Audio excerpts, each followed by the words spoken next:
Seja bem-vindo ao canal católico A Palavra de Vida. Meu nome é Marcelo Hatakeyama, sou ministro da Palavra de Deus e catequista das mídias sociais. Desde já eu peço a você, fazendo o favor, o seu apoio.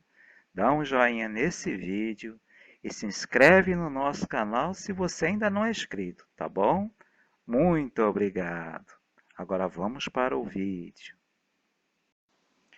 A missa parte por parte. Sejam bem-vindos ao estudo de hoje. E o tema de hoje é a ceia eucarística e a sua origem. Isso, vamos acompanhar aqui na página 96, 97. Vamos ver. Assim diz o Padre Luiz. Certo dia Deus começou a formar um povo e fazer a história do seu povo. É a história da salvação. Teve início com Abraão. Abraão morava em Ur, na Caldeia, e Deus o chamou para habitar uma terra desconhecida chamada Canaã. Mais tarde, José, descendente de Abraão, foi para o Egito, e lá o faraó, que era o rei, nomeou o primeiro-ministro do reino. Então José levou para o Egito seu pai Jacó e seus irmãos. No começo eram bem tratados, mas depois de muitos anos, os descendentes de Abraão passaram a ser escravos dos egípcios. Eram obrigados a cuidar dos rebanhos e amassar o barro para fazer tijolos. Nessa altura, já somavam 500.000 de pessoas e ficavam conhecidos como o nome de povo hebreu, povo de Israel, povo judeu ou povo de Deus. Um dia, Deus teve pena do seu povo e mandou Moisés tirá-lo da escravidão do Egito. O faraó não quis deixar os hebreus saírem, pois, como escravos, trabalhavam de graça. Foi preciso Deus punir o Egito com 10 castigos ou pragas. O último castigo foi a morte dos primogênitos dos egípcios. Morreu até o filho do faraó. Então o faraó deixou o povo de Israel sair. A Páscoa dos Judeus. Na noite da partida, os judeus fizeram a ceia pascal. Páscoa quer dizer passagem. Aqui é a passagem do Senhor como libertador. Na ceia, eles comeram o cordeiro pascal e com o sangue do cordeiro tingiram o batente da porta de suas casas. Nas casas onde não houvesse o sangue do cordeiro, quando passasse o anjo exterminador, morreria o primogênito, isto é, o filho mais velho. Foi assim que morreram todos os primogênitos dos egípcios. Na famosa ceia pascal, passou a ser celebrada todos os anos, no dia 14 do mês de Nissan, que para nós é o fim de março ou começo de abril. Na lua cheia da primeira semana da primavera, no hemisfério norte. Isto em cumprimento de uma ordem que Deus havia dado. No deserto do Sinai, no segundo ano da saída do Egito, no primeiro mês, assim falou o Senhor a Moisés. Celebre os filhos de Israel a Páscoa no tempo determinado, no dia 14 desse mês, no crepúsculo. A gente vê lá em Números, capítulo 9, versículo de 1 a 5. E foi dentro dessa ceia pascual hebraica que teve a origem a ceia eucarística, celebrada por Jesus com os apóstolos. Por isso, vamos ver, resumidamente, como era e até hoje a ceia pascal dos judeus. É uma ceia suculenta, muito mais do que a nossa ceia de Natal. Sua celebração atravessava a noite, termina ao surgir a primeira estrela da manhã. Ou seja, eles faziam isso em vigília mesmo, né? Continuamos no livro. Dela participa toda a família, incluindo as crianças. Não é uma ceia feita simplesmente de comida e bebida. Nela, toda a história da salvação é recordada e vivida de pai para filho. O rito da ceia hebraica. O judeu participa da ceia pascal, não como quem recorda um passado que se foi, mas como quem celebra um acontecimento que se faz presente. Quem preside começa dizendo: Hoje saberão que é o Senhor Javé quem vai passar. Ele vai passar e nos libertar da escravidão e da morte. Não se trata do Deus estático e morto dos pagãos, mas do Deus vivo que passa, arrasta e liberta com mão forte, dando um sentido novo à vida.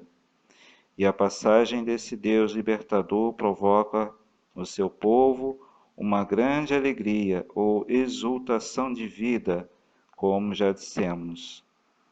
O judeu senta-se à mesa da ceia pascal para fazer a sua história, não apenas para recordá-la. Na ceia ele conta a seus filhos pequenos o que aconteceu, pois Deus lhe ordenou: Contarás a teu filho tudo o que o Senhor fez por ti. Então as crianças perguntam: Por que esta noite é tão diferente de todas as outras noites? Nas outras noites, nós não vamos para a cama cedo. Nós não temos esta ceia. E os pais explicam a seus filhos de maneira bem vivencial, colocando-se dentro da história da salvação. Porque fomos escravos no Egito. Se o Senhor não tivesse tirado nossos pais, nós, nossos filhos, e os filhos dos nossos filhos, ainda seríamos escravos do Faraó. O judeu não diz que Deus tirou aquela escravidão somente os antigos. Não. O judeu de hoje estava lá também. Ele se coloca junto dos libertados daquela noite, pois se não fizer assim, quer dizer que ainda continua escravo. É uma história viva, inacabada, que passa pelos judeus de hoje para os seus filhos como coisa do presente e não como um passeio num passado que já se foi. Um dos momentos bastante significativos da ceia hebraica é a queima do pão velho.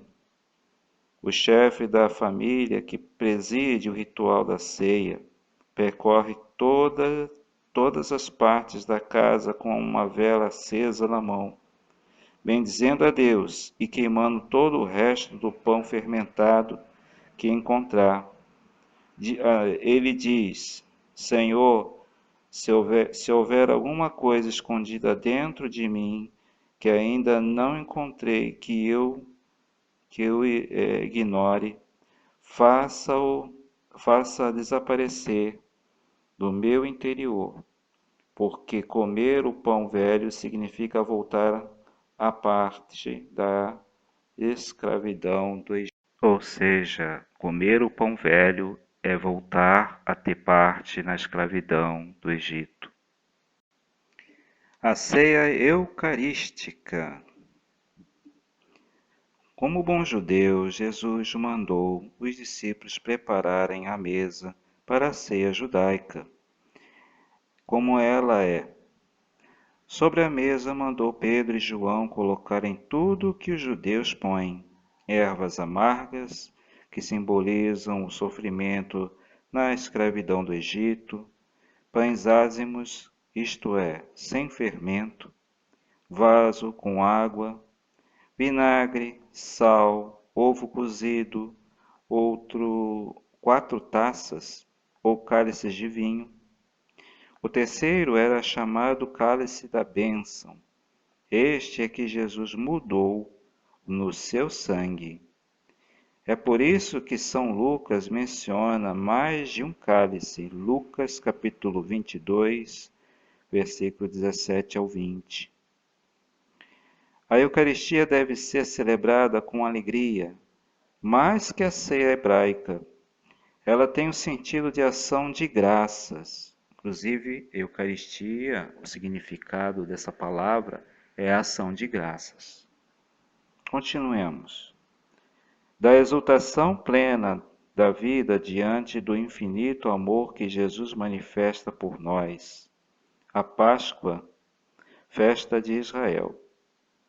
A Eucaristia é memorial de Cristo ressuscitado, libertador do pecado e da morte.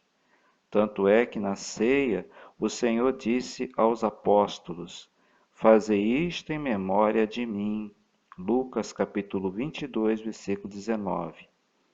E esta memória não é só recordação da ceia, mas da vida, da mensagem, da morte e da ressurreição do Senhor.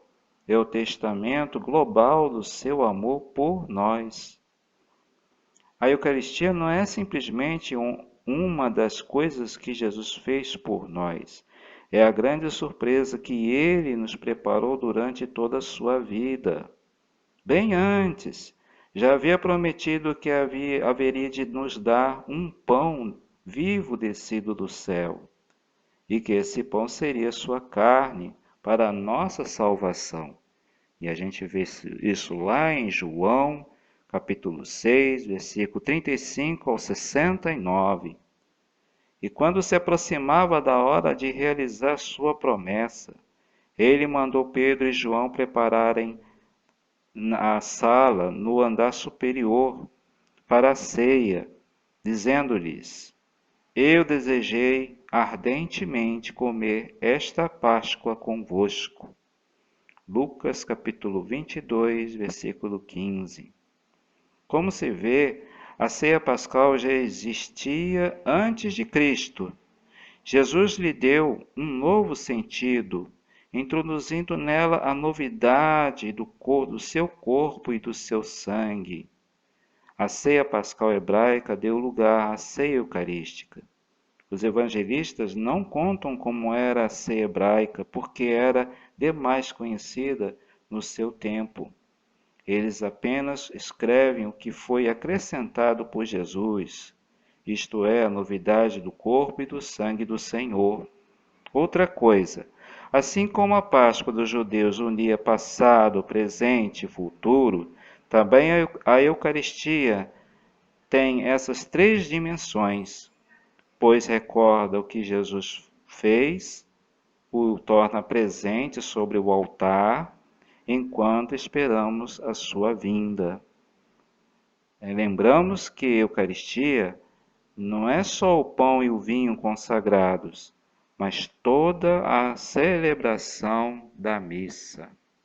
Muito obrigado a você que assistiu esse vídeo até o final. Se você ainda não deu o joinha nesse vídeo, por favor, dá um joinha nesse vídeo, tá?